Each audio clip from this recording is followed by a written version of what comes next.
Friends, నేను మీ భార్గవి. ఈరోజు వీడియోలో వచ్చి నేను స్నేక్ ప్లాంట్ ఉంటుంది కదండి, స్నేక్ ప్లాంట్. ఆ స్నేక్ ప్లాంట్ అవుట్డోర్ అయినా పెట్టుకోవచ్చు, మనం ఇండోర్ అయినా పెట్టుకోవచ్చు. నేను ఇండోర్ ప్లాంట్ లాగా పెట్టుకున్నాను.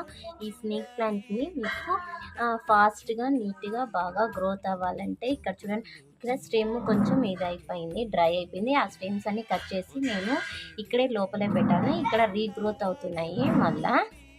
అలాగే ఇక్కడ చూడండి, అలా కట్ చేయడం వల్ల మీకు ఇన్సైడ్ కొత్తవి లీవ్స్ వస్తుంటాయి. మీకు ఈ లీవ్స్ హెల్తీగా ఉండాలి, స్నేక్ ప్లాంట్ హెల్తీగా ఉండాలంటే దీంట్లోకి మనము ఒక గ్లాసు కానీ ఒక కప్పు పాలు వేస్తే, పాలు మరియు వాటర్ కానీ అలాగే లెమన్ జ్యూస్ కూడా వేసుకోవచ్చు.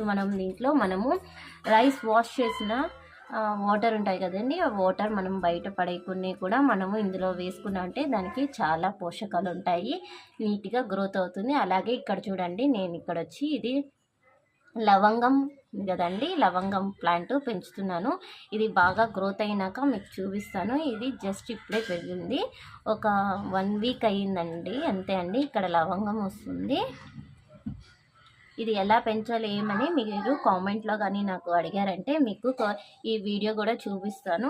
అలాగే ఇక్కడ చూడండి, ఇంకొకటి ఇక్కడ వచ్చి వేరే సీడ్ వేసాను. అదే బటర్ఫ్లై ఫ్లవర్స్ ఉంటుంది కదండి, బ్లూ కలర్వి, అది వస్తున్నది ఇక్కడ. నా వీడియో కానీ మీకు నచ్చితే లైక్ చేయండి, షేర్ చేయండి, సబ్స్క్రైబ్ చేసుకోండి.